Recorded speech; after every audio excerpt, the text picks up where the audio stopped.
सतगुरु मिल जाने के बाद, सच्चा सतगुरु मिल जाने के बाद फिर सर्व मानव शरीर के लिए आवश्यक मोक्षदायक वस्तुएं प्राप्त हो जाती हैं, तत्व ज्ञान भी मिलता है, वो रियल मोक्ष मंत्र, रियल वास्तविक मोक्ष मंत्र भी मिलते हैं। फिर साधक को याद दिलाया जाता है कि मनुष्य जीवन बड़ी मुश्किल से प्राप्त होता है। साधना काल के अंदर मर्यादा बहुत अनिवार्य होती है। तो सभी प्लस और माइनस पॉइंट, सभी फॉल पॉइंट्स बताए जाते हैं, और जो साधक सतगुरु के वचनों को आधार बनाकर अपनी भक्ति साधना जीवन रूपी सफर में यात्रा करता है, वो पुण्यात्मा सफल हो जाता है। तो सबसे पहले मनुष्य जीवन, उसके बाद गुरु पूरा हो, और फिर चेला भी सूरा हो। सूरा माने सूरवीर। सूरवीर का मतलब ये नहीं है कि लठ बजाने वाला हो, गोली चलाने वाला हो। सूरवीर उसको कहते हैं भक्ति मार्ग में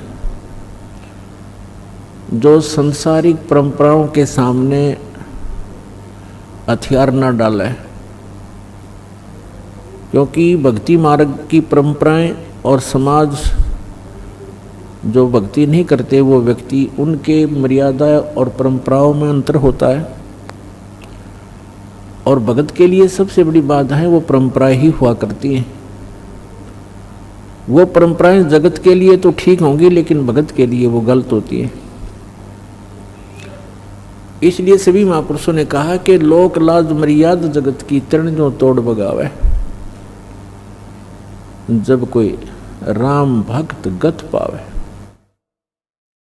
लोक लाज ना कीजिए निर्भय हो रही है, ये मन संतों दीजिए तो गोविंद पाइए।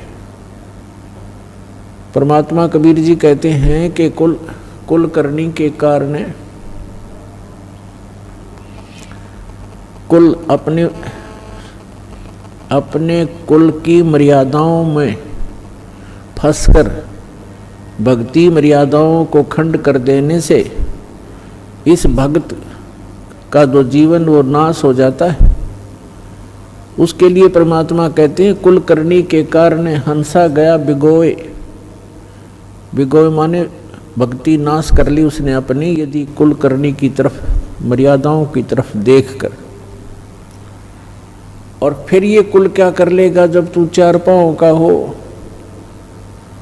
वही आपके मित्र, आपके रिलेटिव, आपके कुल के लोग उस समय आपको कोई सपोर्ट नहीं कर पाएंगे जिस समय आप मर्यादा भंग होने से पशु की योनि में चला जाएगा, गधे कुत्ते सूअर बन जाओगे।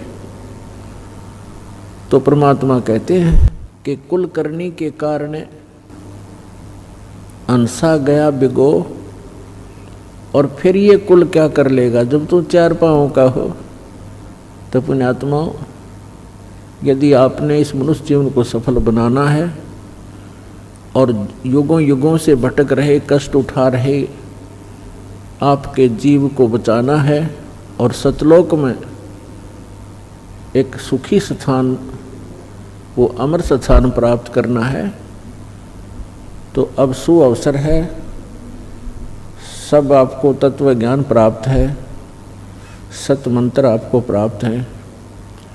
अब आपने देखना है कि आप कितना सफलता प्राप्त कर सकते हो, इसमें कितनी सफलता प्राप्त कर सकते हो। और जो संघर्ष करके सफल हो गए, सदा सदा के लिए सुखी हो जाओगे। अन्यथा जिस लोक में आप रह रहे हो ये लोक ठीक नहीं। इस जैसा गंदा स्थान कहीं देखने को नहीं मिलेगा अपने ऊपर के लोकों में। और जहाँ आप स्थायी होना चाहते, आपको ये मालूम होते हुए कि ना जाने कब हम चले जाएंगे, मृत्यु हो जाएगी, और उसके बाद हमारी आंखें ऐसी बंद कर रखी है अज्ञानता से, हम यही कोठी और बंगले और बैंक बैलेंस सारा दिन तगड़मबाजी, इसी में जीवन नष्ट कर रहे हैं। ये कोई जीवन है? और परमात्मा ने आकर के सब संतों, उन महापुरुषों को सतलोक दिखाया, वहाँ से वापस छोड़ा। उन महापुरुषों ने गवाही दी है कि ऐसा स्थान है जहाँ तुम सदा सुखी रहोगे, और वहाँ एक बार आपका जन्म होगा, फिर मृत्यु कभी नहीं होगी, आपका परिवार होगा। यहाँ तो पत्थरों के पहाड़ हैं, वहाँ हीरे और जवाहरात मोतियों के पहाड़ हैं, आपके ठोकरों में पड़े रहेंगे। जिस माया को आप यहाँ छुपाते फिरते हो, वहाँ आपके चरणों में सदा रहेगी। किसी चीज़ का अभाव नहीं, कोई रोग नहीं, कोई कोड नहीं। इतना सुंदर शरीर होगा, राग द्वेष नहीं वहाँ पर, क्योंकि शरीर दूसरा है। स्नायु तत्वों से नहीं बना हुआ, स्नायु जुगाड़ से नहीं बना, एक तत्व से बना हुआ है, नूर तत्व से। और वहाँ सदा सुखी, कोई टेंशन नहीं, कोई रोग नहीं, वृद्धावस्था नहीं, मृत्यु नहीं, यहाँ सारे ही दुख। और फिर भी हम यही चाहते हैं कि यहीं बने रहें और भक्ति मार्ग को पीछे कर देते हैं और संसारिक कार्यों को आगे रखते हैं। यही दास देख रहा है, 10, 15, 17 वर्ष हो गए दास ने दिन रात यही वचन विचार देते हुए जो भगवान ने बताए थे, और फिर भी इतना असर नहीं हो पा रहा बच्चों पर जितना दास चाहता है, ताकि इनका पीछा छूटे। ठीक है, इस ये भक्ति मार्ग विश्व में 1 नंबर की है।